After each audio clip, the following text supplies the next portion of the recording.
I wanted just very briefly to begin, and I don't want to dwell on this, but I just wanted to kind of set out the philosophical position that I kind of operate within when I think about these questions.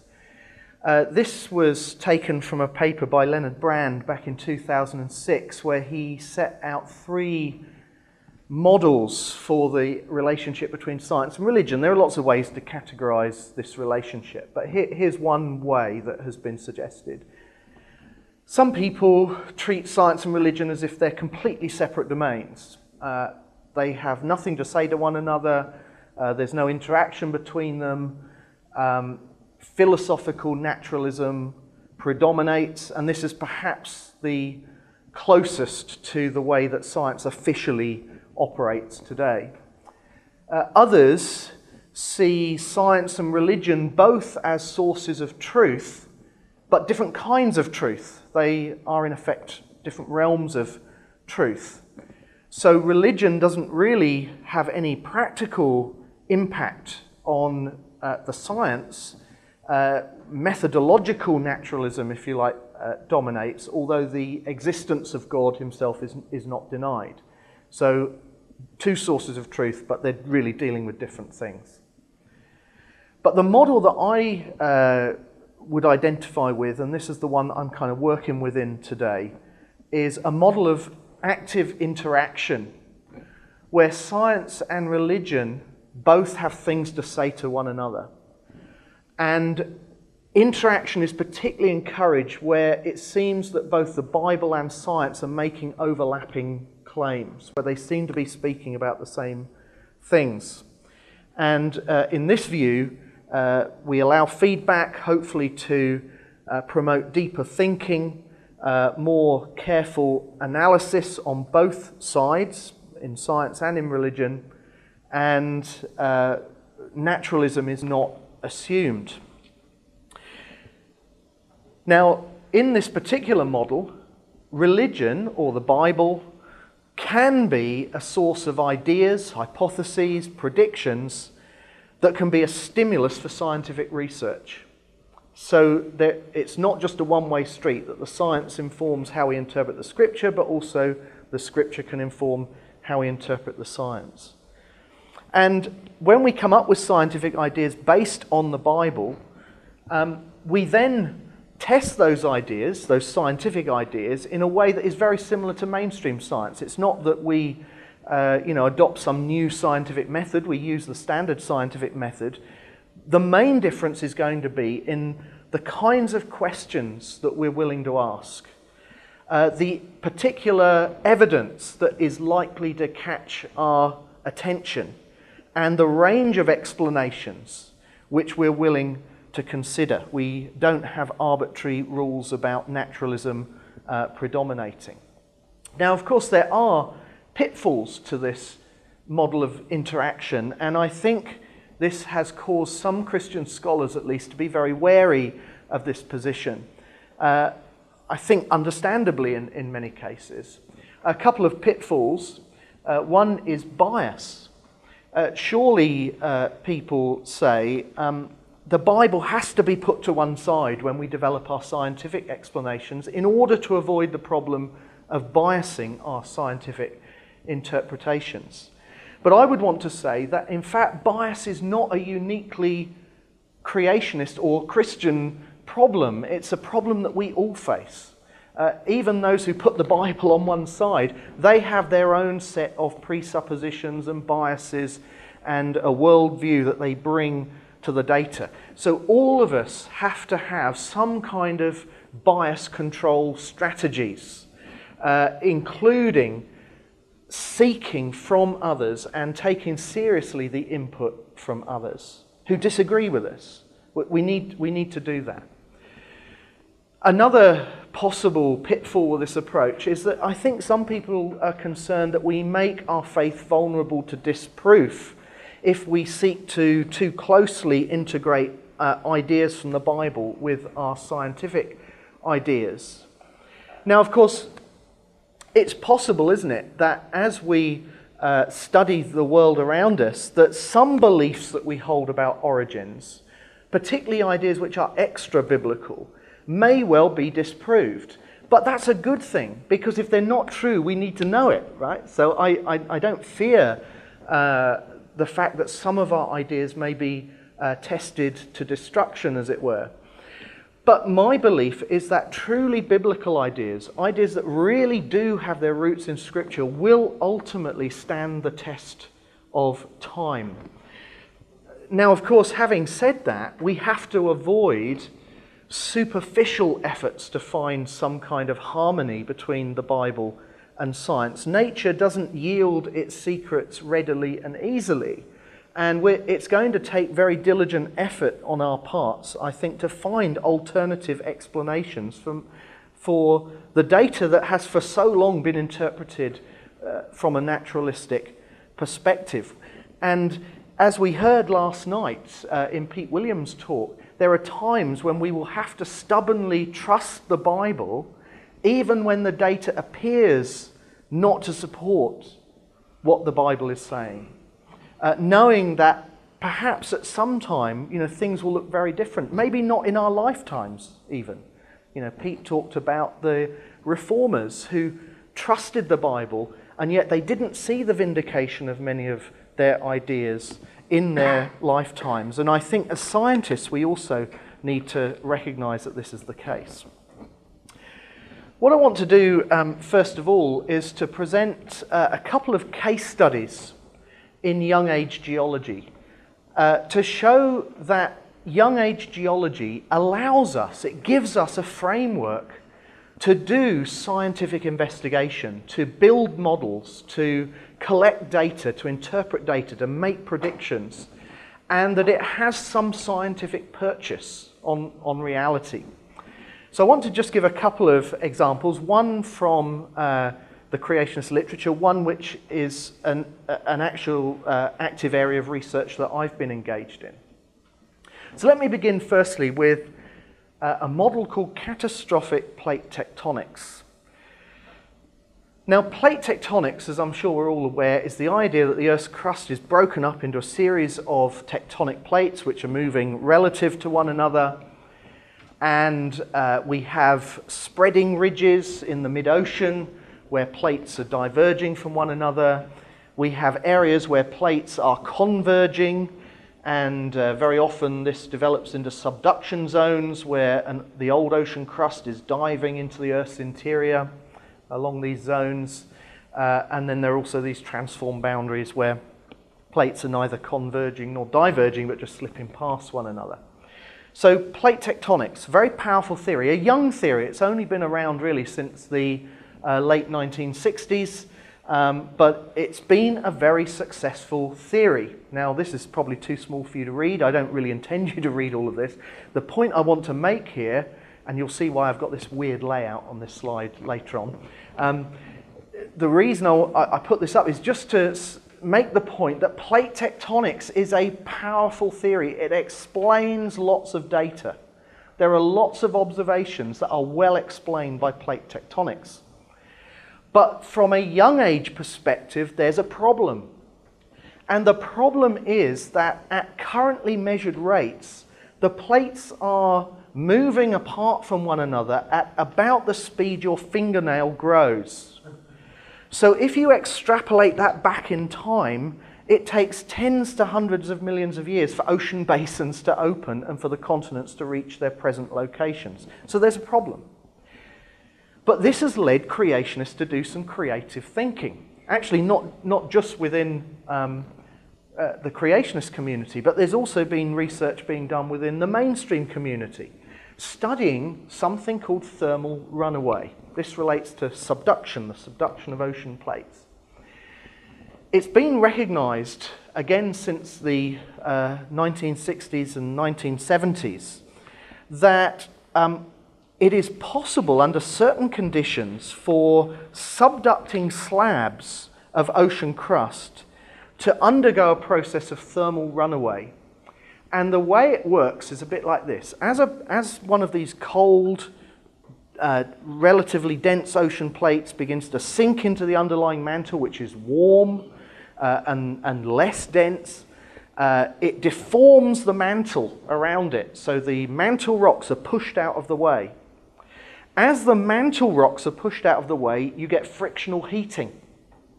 As you get frictional heating, the strength of the mantle rocks decreases. We can study this in the laboratory. We can study mantle rocks at very high temperatures and pressures in the lab, and you can see this weakening of these mantle rocks under deformation. As the mantle weakens, the ocean slab dives a bit faster. And as it dives faster, there's more heating. As there's more heating, the mantle weakens further.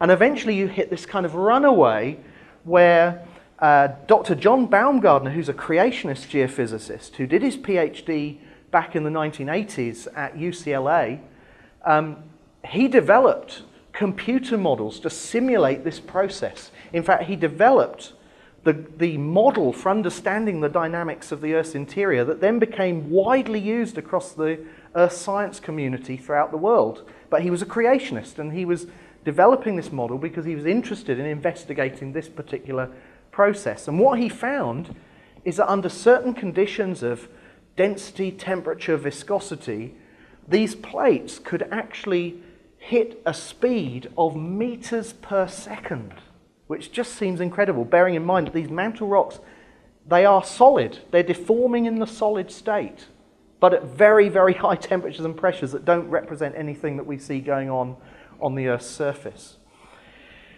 And this became a key that led a group of creationist scientists in the 1990s to develop a modified version of plate tectonics that explained what was going on during the global flood described in Genesis chapters 6 to 9. So the process works like this. At the beginning of the flood, we had cold ocean floor. This cold, dense ocean floor, catastrophically at the beginning of the flood, began to detach from the continent margin and sink into the Earth's mantle. As it began to sink, it underwent this thermal runaway process. At the same time as this was happening, the mantle was being thoroughly stirred by this process, and hot rock was coming up along the mid-ocean ridges. So we now had new hot ocean floor that was replacing the old ocean floor that was diving into the Earth's interior. And Baumgartner was able to develop some quite sophisticated models to study this process on a global basis.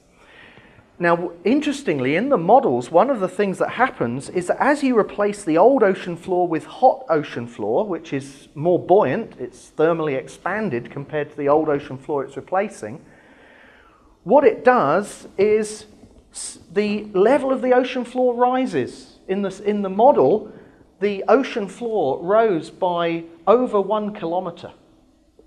And as the ocean floor rose, of course, it displaced the sea level. So sea level began to rise, and in the simulations, eventually flooded the continents. Very interesting.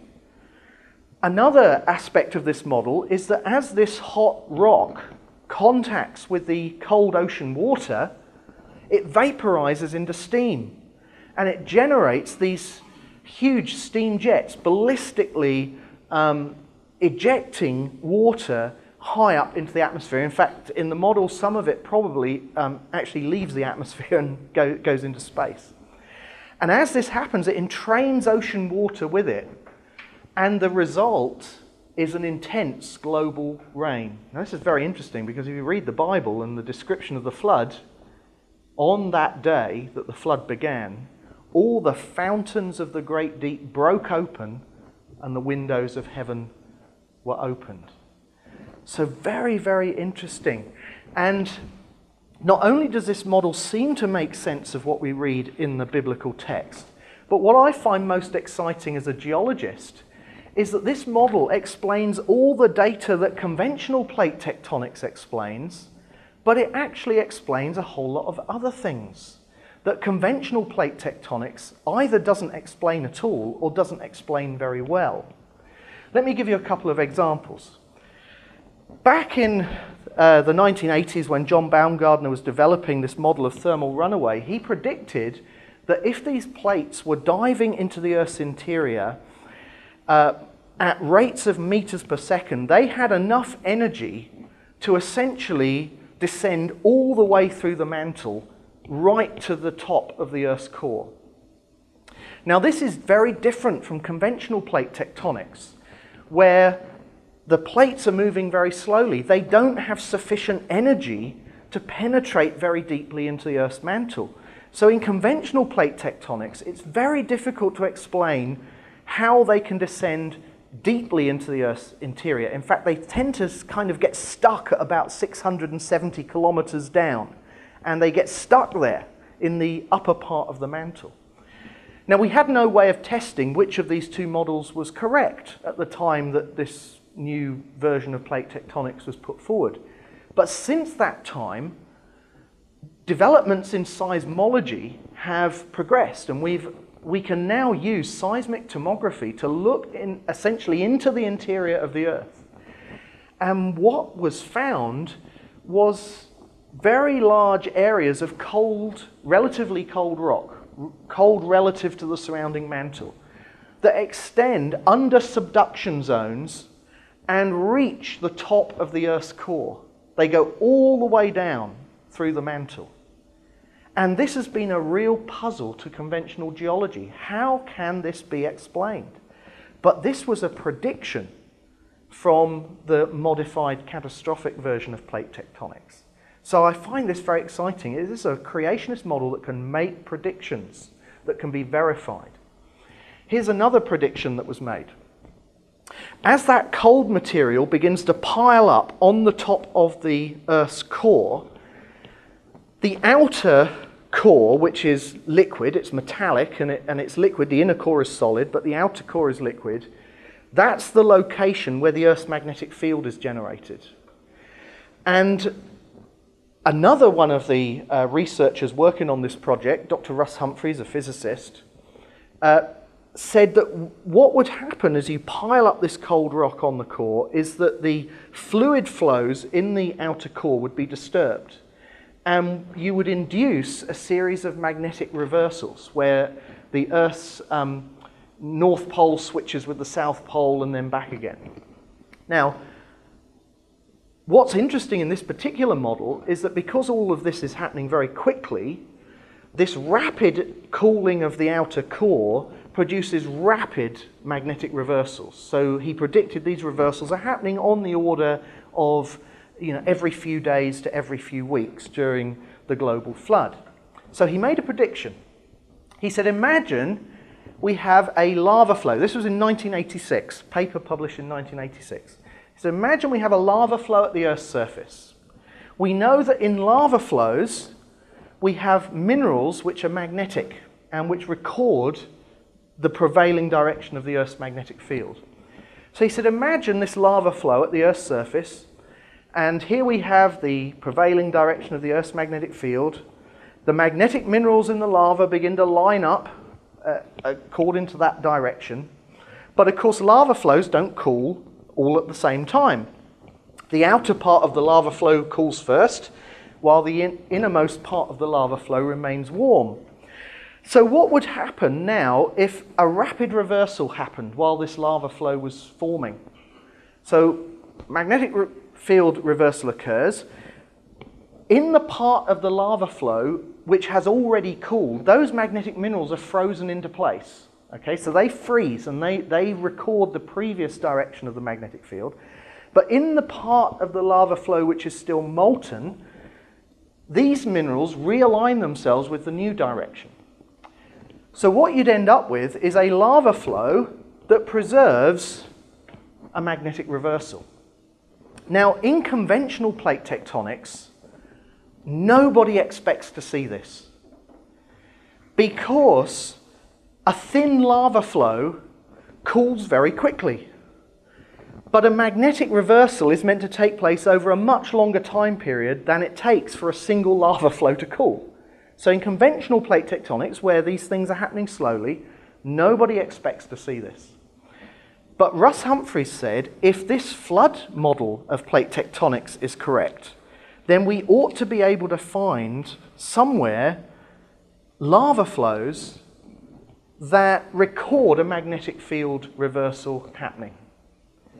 Well, in 1989, a group of geologists, not creationists, was studying basalt lava flows, Miocene lava flows at Steens Mountain in Oregon.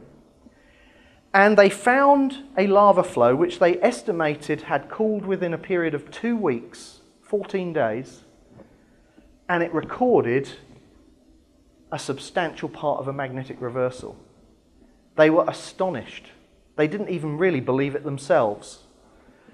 So they went back and they collected more data because they thought they must have made some kind of mistake. And they found that not only were they able to confirm their results, they felt that the magnetic reversal had actually happened a bit faster than they originally thought. This was published in 1995 in the journal Nature. So again, here is a creationist prediction that was made back in 1986 and was subsequently confirmed by the data. Now, there's lots more to say about CPT, but I'll leave it there for now. And we'll come on to our second case study, which is a project that I've personally been involved in, which is studying the Coconino Sandstone. This is a very prominent cliff-forming sandstone in Grand Canyon, crops out across central and northern Arizona, and it's particularly characterized by this internal cross-bedding. So within the units of this sandstone, there is this very dramatic cross-bedding. And these cross-beds are basically recording the passage of migrating sand dunes. Okay, so these sand dunes, you have sand that is transported up the stoss, the backside of the dune. It reaches the dune crest, and then it avalanches down the lee slope of the dune, and it forms a series of inclined layers, and as the dunes migrate, they form this cross-bedding.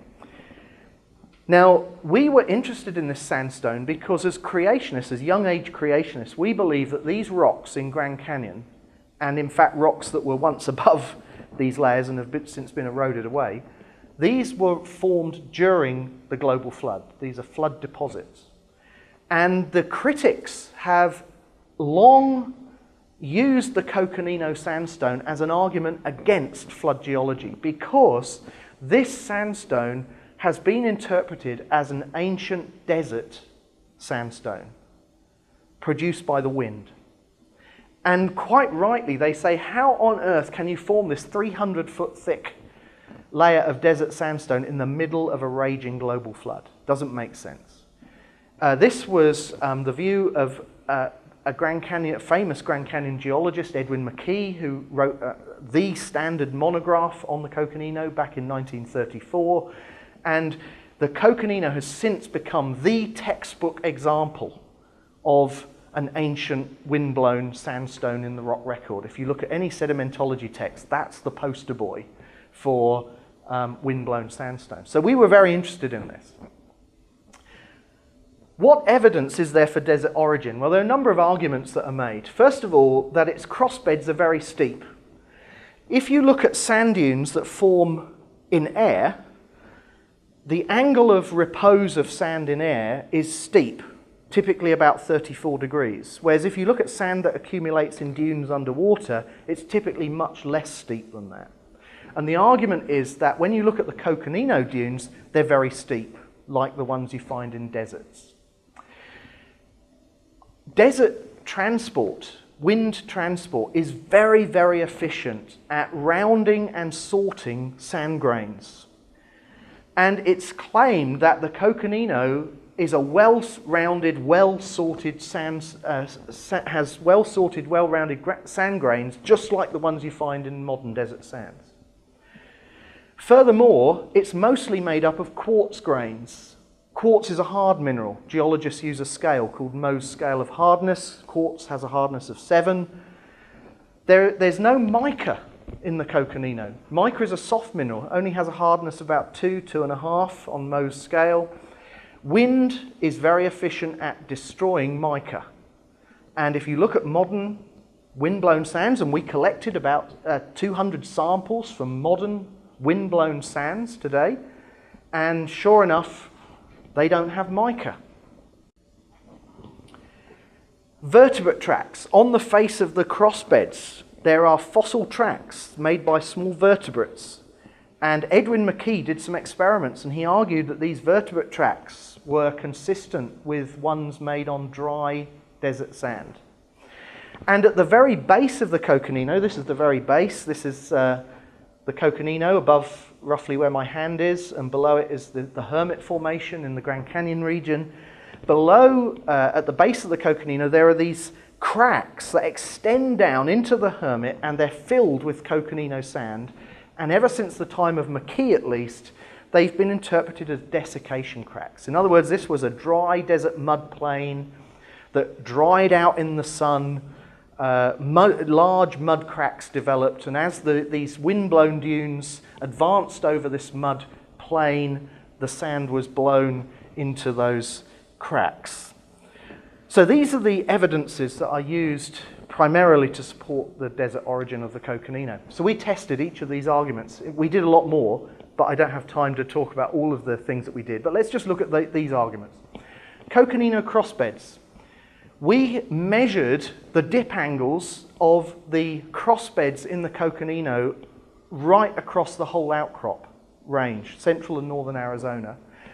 This graph is based on 214 measurements of dip slope angles, and you'll notice that the average actually is only about 20 degrees. It's actually not very steep. There are actually very few crossbed dips that reach 30 degrees or above. So the textbooks are wrong when they claim that it has very steep crossbedding. Interestingly, when you read the literature, there are very few measurements. People kind of make the claim, but they don't actually give you any data. They don't give you any numbers. When we collected the data, things look rather different. How about the well-rounded, well-sorted sand grains? Well, we collected hundreds of rock samples from across the outcrop range. We made thin slices, these thin sections that you can study under a petrographical microscope, and we collected statistics on hundreds of these samples. And we found that the typical Coconino sand is actually only subangular to subrounded. It's actually not well-rounded. And it's moderately to poorly sorted. When you compare it to modern windblown sands that have a similar grain size, this is not what you see. This does not look like a modern desert sand. Mica. Everybody tells us that there's no mica in the Coconino, except when I looked down the petrographical microscope, I saw it in just about every thin section I looked at. I just don't think people have looked. I think they've made assumptions, but they don't actually look down a microscope. These are mica grains. Some of them are quite big mica grains. What about the vertebrate tracks? Well, Leonard Brand, a colleague of ours, had done some work, actually published in the mainstream literature, ever since the late 70s. He'd collected data on hundreds of fossil tracks. I think in this particular study, I think it was, I can't remember the actual number of fossil tracks he'd measured, but anyway, he's done a lot of work measuring these tracks in the field. And then he'd done some lab experiments where he took live vertebrates, small lizards and reptiles, amphibians. He simulated sand dunes with sand similar to the Coconino in tanks, and he then had the vertebrates walk over the dunes under a variety of conditions. Dry sand, damp sand, thoroughly wet sand, and sand that was completely submerged underwater.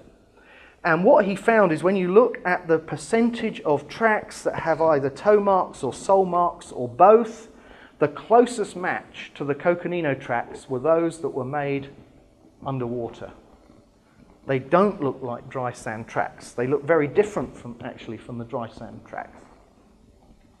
What about these sand-filled cracks interpreted as evidence of desiccation in a dry, arid environment? Well, we collected samples of the Hermit Formation, which is this red formation underneath the Coconino, because if these are desiccation cracks, then this ought to be a mud, because clays, you have to have high clay content, right, for a sediment to crack. When we looked at this sediment, we studied it under the microscope, we did XRD analysis. Now, I ought to just explain, clay to a geologist can mean one of two things. It can either mean the presence of clay minerals, things like micas and illite and kaolinite, or it can mean a particular size grade of sediment, smaller than sand size. So we looked at both, and we found that actually the Hermit Formation under XRD analysis has no measurable clay minerals, and it has very little clay grade sediment in it. So it's not a clay, it's not a shale, it's actually a sand, and sand doesn't crack in that way by desiccation.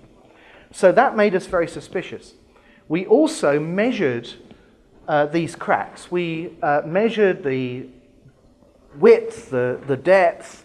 We took samples. We looked at internal structures within the cracks, and we mapped this data. This has actually been published. This was published in the journal Sedimentary Geology, 2010. And what we found is that the biggest cracks are along the Bright Angel Trail in the central Grand Canyon region, and they get smaller as you go north and as you go west and as you go east until they finally disappear. Now, why should that be? Well, the Bright Angel Trail is the location of the largest fault line that cuts through Grand Canyon. So we have argued that these are actually not desiccation cracks, they are tectonic cracks. They're related to movement along the Bright Angel Fault that cause cracks to open up in this formation and sand to be forcibly injected down long after the time of deposition. So it's nothing to do with, a dry, arid desert environment.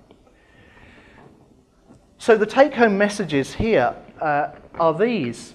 Scientific models, scientific investigations inspired by the Bible have shown great explanatory and predictive power. We're able to do good science based on this young age framework. I also just want to add the caveat that although these creationist models are, we believe, consistent with what the Bible says, they're of course not demanded by the Bible. The Bible doesn't explicitly teach catastrophic plate tectonics. So if tomorrow somebody shows that catastrophic plate tectonics is wrong, that doesn't affect my faith in the Bible. It just means I don't have the right scientific model yet.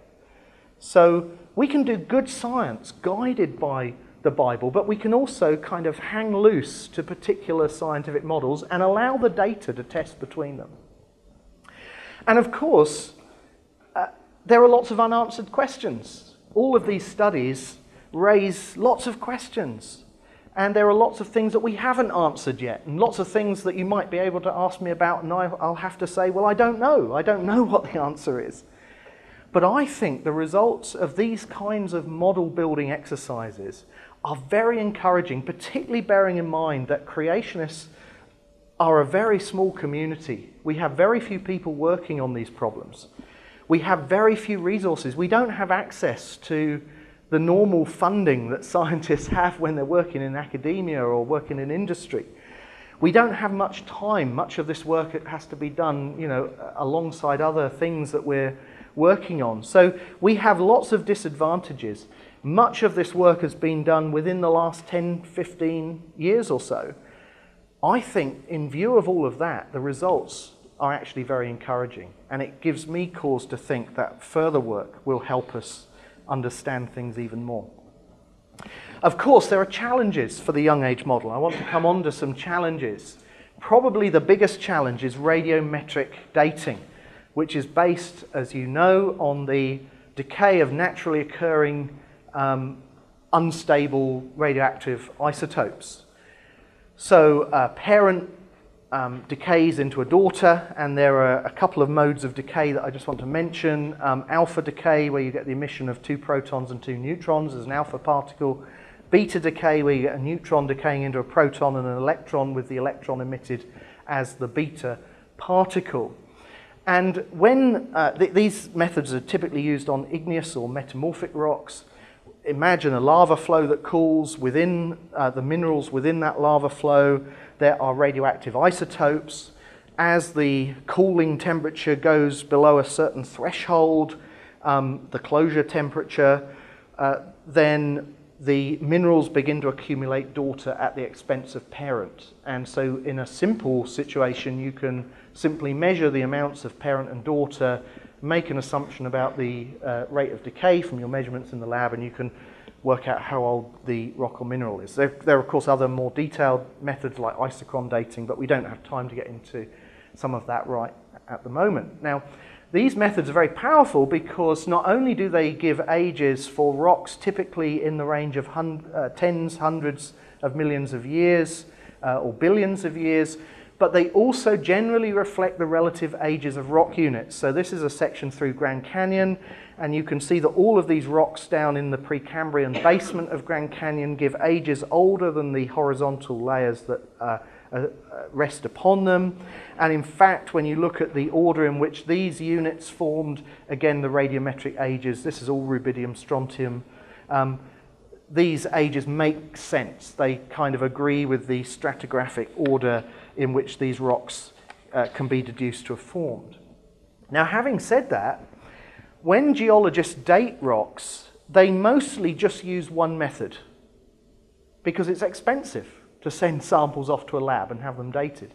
So generally, one method, perhaps two, would be used on any particular unit at any one time. But what happens if you use multiple methods on the same rock units? Well, again, we're able to do this as a test. And just taking those Precambrian units in Grand Canyon, what's very interesting is that when you use multiple methods on the same rocks, they actually produce strongly discordant ages. But what's even more important, I think, than discordance is that the discordances are not random. They're systematic.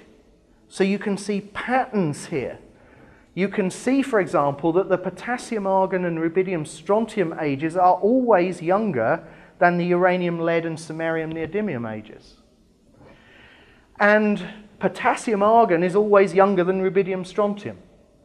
And typically, samarium, neodymium gives younger ages than uranium, lead. Not always, but typically it does that. So we begin to see patterns in the discordance. Now, what does it mean? You know, when a scientist sees a pattern, he wants to explain it, right? Well, one possible explanation for this pattern is that these radioactive clocks are all ticking at different rates. And if they're ticking at different rates, that opens the possibility that radioactive decay rates are not constants, that they have varied in the past. And if they varied in the past, we have to be very careful about interpreting these dates as absolute ages. Now, I'll come on a little bit more to some other geological tests of radioactive dates, but I'll kind of leave radiometric dates there for now. There's a lot more, obviously, to say about it. Let's come on to another challenge, which is fossil succession.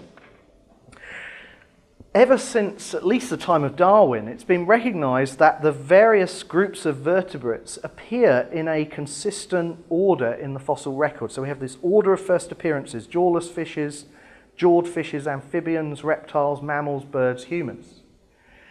And this has been regarded as a strong argument for both evolution and the old age interpretation of this geological column, because this order of first appearances matches what you can predict from morphology, okay, from cladistics, for example. So this seems a very powerful argument, and fossil succession has persuaded many people that they have to adopt an old Earth view. However, let's look more broadly at the question of fossil order. Kurt Wise, who is a creationist, he's an invertebrate paleontologist. He studied for his PhD at Harvard, actually under Stephen Jay Gould. So, he has real expertise in this area. He decided that he would construct cladograms for a number of groups, 7 kingdoms, 101 phyla, 266 classes. So he constructed cladograms for a multiplicity of groups. These are based obviously on morphology. From these cladograms, he was able to come up with 144 predicted evolutionary series. So you can predict the order in which these organisms ought to appear in the fossil record based on morphology. He then compared the order, the predicted order, with the actual order of first appearances that we observe in the fossil record. And what he found is that only 5 of the 144 fossil series showed a statistically significant correlation. In other words, 95% of these examples do not match the predicted order according to evolution. So the point here is that the fossil succession actually is not a good match to the evolutionary order. So what is the fossil succession? If it's not an evolutionary sequence, what is it? And creationists believe that the order of the fossil record is largely the consequence of the order in which ecosystems that existed before the flood were progressively inundated and buried by the flood. Now, of course, there's a lot more work to do on developing this model, but where some work has been done, particularly on reconstructing the order of plants in the Paleozoic and the order of fossils down in the Upper Precambrian, Lower Cambrian, it has shown, I think, some utility in explaining the order that we see. Let's come on to another couple of challenges. Mudstones, very abundant rocks. A problem for young age creationists because they're usually considered to have been deposited by very slow settling of very fine particles which don't settle fast through the water column, and you need quiet water conditions. That's the standard kind of picture. But recently, some research has been done, particularly focusing on the sedimentology group at the University of Indiana, led by Jürgen Schieber. He has found with his racetrack flume studies that in fact clay typically clumps together. Flocculation, a process called flocculation, causes these clay-sized particles to clump together to form grains which are actually the size of sand grains. So in his flume experiments he showed that muds can be deposited as rapidly as sands because of this process. And in the journal Science, where this paper was published, 2007, 2 other sedimentologists in a comment on this paper said that this necessitated a paradigm shift in how we understand mudstones, that we would need to go back and re-look at every mudstone in the fossil record and reinterpret it in light of these kinds of studies. Granites, to go from sedimentology to igneous rocks, granites typically have been thought to they're formed from molten magmas in the lower crust, where they then rise through the crust as these big balloon-shaped bodies called diapirs, taking 150,000 years to rise through the crust. They're then emplaced at shallow levels in the upper crust, but they have very deep roots, and because they have such deep roots, and they obviously take a long time to cool down. The models using conductive cooling suggest that they take hundreds of thousands to millions of years to cool down to ambient temperatures. But that whole story has now changed. There's been a revolution in thinking about granites in the conventional literature. It's now thought that in fact granite magmas are transported along narrow fractures called dikes, which is a process up to 1 million times faster than this slow diapiric rise. They're emplaced with shallow roots in the lower crust. Seismic studies have shown that these granite bodies don't extend down to great depths. They're actually tabular-shaped bodies. Well, a tabular-shaped body, it's much easier to cool that quickly than a very large body because you have a much higher surface area to volume ratio. More sophisticated computer models now incorporate convective cooling because these systems set up convective cooling, and that reduces timescales further. So Nick Petford, who's one of the lead authors that's been developing this new model, now talks about granite magmatism as being geologically extremely rapid, perhaps even catastrophic. So it just shows that, you know, new thinking comes along and radically changes our perceptions. I want to close the talk with some challenges for the old age model. You know, we've talked about challenges for the young age model. What about the old age model? One significant challenge, I think, for the old age model is to explain the mismatch that exists between ancient and modern sedimentation rates. There are various ways to work out sedimentation rates. In the modern world, you of course can just do direct observations. You can directly measure the rate at which sediments are being formed in a river or in an ocean. You can use sediment traps. And when you do that, you come up with average sedimentation rates which are about 100 meters per 1,000 years. That is a fairly typical figure. But what about ancient rocks? We obviously can't directly measure the rate at which those rocks are being deposited. So what is traditionally done is that you take a stack of rocks that is constrained by radiometric dates. So you have a radiometric date at the top of the sedimentary pile and at the base of the sedimentary pile. And using those radiometric dates, you can work out the average rate at which the sediment in between was deposited. And when you do that, you come out with very different rates. 0.01 meters per 1,000 years. There is a significant mismatch. And again, this is well recognized. It's in the literature. You can take a look at Pete Sadler's paper from which this graph was taken, slightly modified because he had it as a log-log plot. This is a log-linear plot. But you can see the mismatch between sedimentation rates based on modern observations and sedimentation rates inferred from radiometric dates. So the argument is, from the conventional guys, that in order to harmonize sedimentation rates with radiometric dates, the geological record has to mostly be a record of time gaps. Okay, so you get occasional pulses of sedimentation interspersed with long time periods. Well, we can test that idea, I think. What would you expect to see if that were the case? Well, you'd have some layers laid down, some sedimentary layers deposited, then perhaps an episode of erosion. Erosion produces topography. It causes gullies and valleys and a significant topography to develop, maybe soils and so on. Then if deposition resumed, you'd get this kind of pattern filling in the valleys, and then a second cycle of erosion and deposition. This is the kind of pattern you would expect to see in the record if there were significant time gaps between sedimentary layers. But what you actually see in the record most commonly, of course there are places where there's evidence of erosion, I don't deny that, but what you typically see in the record is this.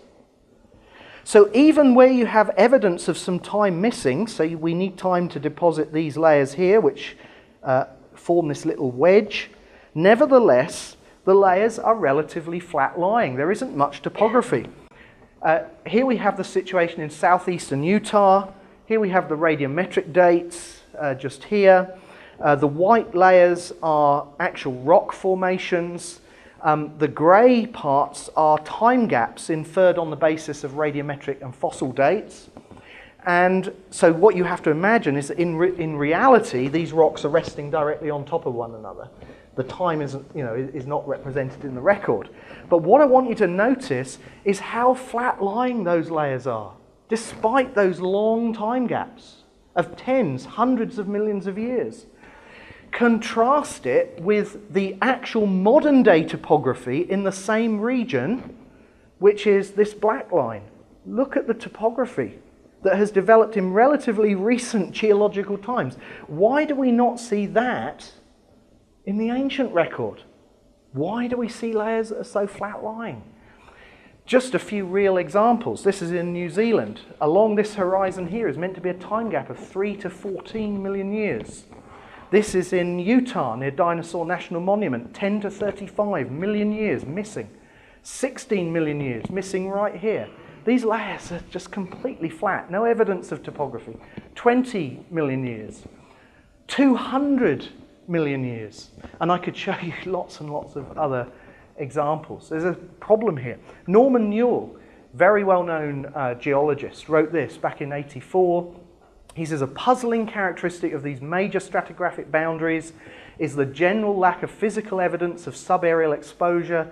Traces of deep leaching, scour, channeling, residual gravels tend to be lacking. These boundaries are identifiable only by paleontological evidence. I think that's a significant problem. Another time problem, just as an example. In Kodachrome Basin State Park in Utah, which is a place I've visited, there are sand injectites. Now, we've already talked about sand injectites. Those sand-filled cracks at the base of the Coconino are sand injectites, but they're going down. These sand injectites are coming from source rocks and being injected upwards. These are Jurassic sands, and they penetrate through significant numbers of overlying layers. Some of them are 100 meters high.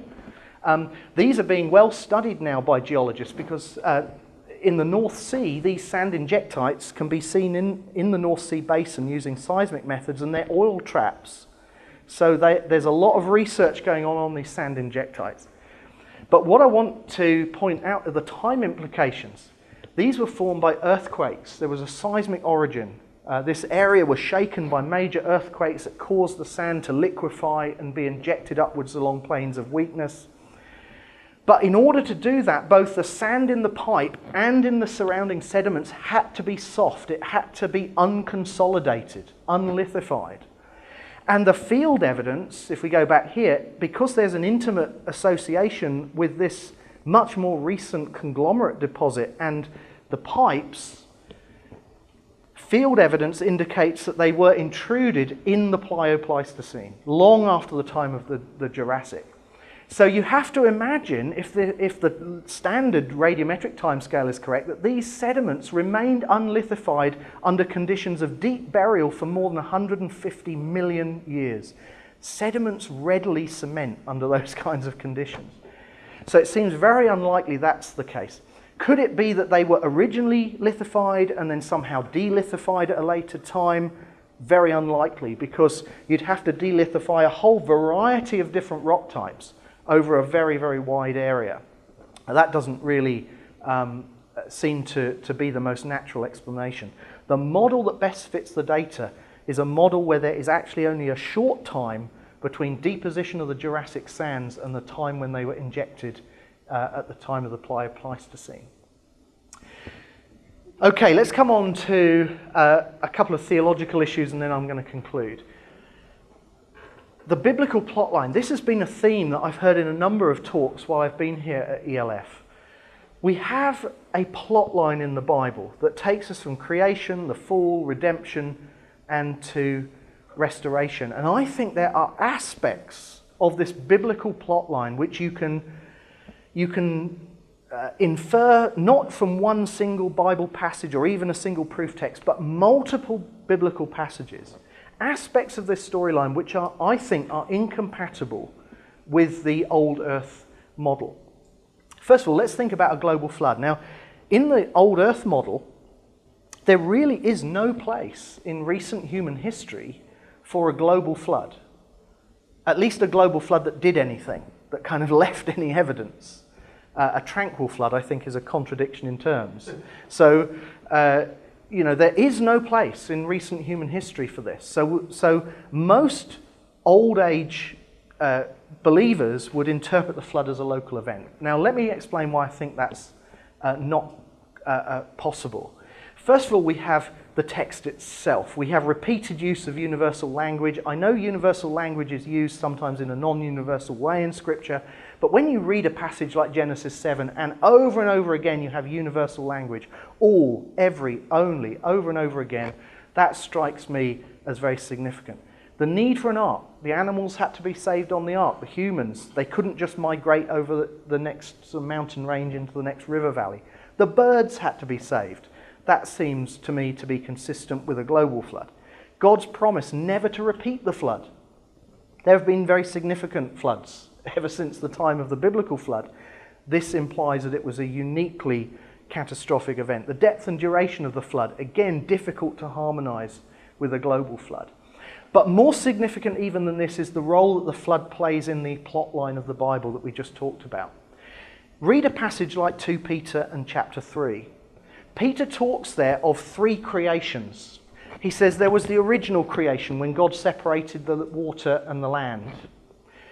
And then there was the judgment of the flood, where God uncreated the world. He caused the waters to cover the earth again. It was as if he was reversing what he'd done in Genesis 1. But from the flood comes a new world. A new world emerges. Noah is the new Adam, if you like, in this new world. This is the world we live in, the world in which Christ comes, and judgment is restrained. But Peter says one day there's going to be a second judgment when Christ returns and all are judged. And from the ashes of this world, burnt up by fire, there'll be a new creation, a new heavens and earth. Now think about this. This is the role that Peter sees the flood playing in this plot line. We all agree this is universal, right? God made the heavens and the earth. We agree this is universal. We all will be there before the judgment seat of Christ. This is universal. It's going to be a new heavens and a new earth. The only one that people question is this one. But I think that has to be universal to make sense of this plot line. And the promises, the post-flood promises, I think are consistent with that. God makes a covenant with Noah and his sons, his descendants after him, with every living creature and their descendants, all those that came out of the ark. If the flood was a local flood, just a few thousand years ago, there were people on the other side of the world who were not descendants of Noah, who weren't affected by the flood. There are animals, obviously, elsewhere that are not affected by the flood. But we apply this covenant universally. On what basis? Well, on the basis that we're all descendants of these people on the ark, surely. And I think this has gospel implications. Matthew 28, Jesus gives his great commission, telling his disciples to go out and make disciples of all nations. Who are all the nations? Well, it's everybody, right? Everybody in every part of the world. But how do we know that scripturally? Well, the gospel promise is a fulfillment of the Abrahamic promise. Genesis 12, God says to Abraham, all peoples on earth will be blessed through you. And of course, it's through Abraham that the Messiah comes. But who are all peoples on earth in Abraham's context? Well, you go back one chapter. They're the people that came from Babel, right? The people that were scattered over the whole earth from Babel. Who are the people at Babel? Where did they come from? From the 3 sons of Noah. There's a logical chain here. This gospel, this universal gospel promise, rests on a universal flood and our descent from Noah and his 3 sons. Finally, and I realise I'm running out of time, no agony before Adam. The link between sin and death in the Bible, I think, also makes an old earth very difficult theologically. We have physical death for humans. Adam's return to dust. That seems to be physical. From dust you're taken, to dust you return. The refrain in Genesis 5, and then he died, seems to reinforce physical death as a consequence of sin. The death of humans in the flood, clearly physical death, is attributed to human sin. So there's a very direct link when we look at the flood account. Christ's resurrection, it's a bodily resurrection, it's a physical resurrection, and it's contrasted with the physical death that comes in through Adam. Paul's explicit statement, I think in context, clearly talking about physical death, death came through sin. So I think we can establish human physical death came through Adam. Jesus himself talked about his suffering and death on the cross. It wasn't enough for Christ to die painlessly. Neither was it enough for Christ to suffer but escape death. Suffering and death was required for sins to be paid for. His physical sufferings emphasized in the New Testament. Death is a last enemy that will be destroyed. Jesus' angry reaction, his convulsion in his spirit at the death of Lazarus. All of this is consistent with death being an intruder into God's creation. More controversially, what about animals? Well, I think animals also are included in this. We have the vegetarian diet for man and animals in Genesis 1 with an explicit contrast in Genesis 9, where they're then given all things for food. No hint of fear or dread between man and animals in the garden. Again, a very explicit contrast after the flood, Genesis 9. Post-fall use of animals for clothing and offerings, not before the fall for clothing. Interestingly, this is very interesting, and it's obscured in modern translations, but it's actually the corruption of all flesh, and all flesh in the context of the passage is the men and the animals that leads to the flood. It's the violence of the animals that God is grieved with, as well as the violence of the people. Read that text and have a look at that very closely. The sacrificial system, the Passover, the animals were included in the judgment of the Passover. Throughout Scripture, Jonah, a classic example where God is concerned about the cattle. The fate of animals is tied up with human obedience or disobedience because man is the one that has dominion over them. So I think animal suffering and death is tied up with the fall. And this is the picture I think we derive from the Bible, where originally there was a world without agony. I'm not referring here to sort of death of microbes or plants. I'm talking about sentient life, no death. Adam's sin brings death into the world, but death is temporary, it's an enemy and will one day be abolished. And I think that's the Bible storyline. It's an enemy to be overcome. It's not part of the package deal of life. It's an enemy, an intruder in God's creation. And I think it's very difficult to see how we can really make sense of the atonement. The fact that the atonement was physical, that the shedding of blood was required, without this biblical view of the history of death. My colleague Steve Lloyd sometimes says that if this kind of long age view is correct, then Christ came to defeat an enemy that in the beginning he created and called very good. And that is very difficult, I think, theologically for us. So, to conclude, we all have problems, okay? There isn't a position on origins that doesn't have problems. So the question I'll throw out to you is, which problems do you want? Okay?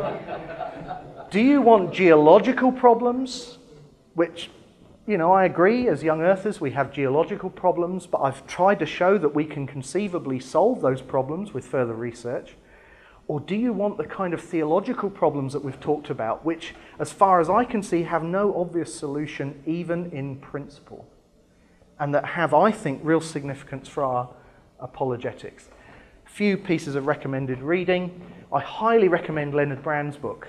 This is written as a university text, and it's probably the best exposition of the young age position that I know of. I highly recommend that in its second edition. My own book was written more for a kind of lay readership, but it does touch on some of the issues that we've talked about here, including CPT and the Ice Age. In the bookstore here at ELF, there are some copies of Kurt Wise's book. Again, I highly recommend that as an example of creationist model building being explained. Strangely, it's not in the science section down in the bookstore, it's in the culture section, but there are some copies down there, so I'm not quite sure why that's there. Stephen Lloyd, if you want to think about the theology in more detail than I've been able to cover here, I highly recommend his chapter in this debate book, Debating Darwin. It's one of these where Christians disagree books, but I think the book is worth it for his chapter alone. I think that's the best chapter in the book, and he basically makes an argument for young age creationism based on the resurrection. This is quite obscure. It's difficult, I guess, to get hold of, but I highly recommend it. It's based on the author's doctoral thesis. His supervisor was Dr. Nigel Cameron, who will be familiar to many of us, and it's a great explanation of some of the theological problems, not only of theistic evolution, but of the old Earth position, and he has a great discussion of animal death, actually, in that book, so I highly recommend that.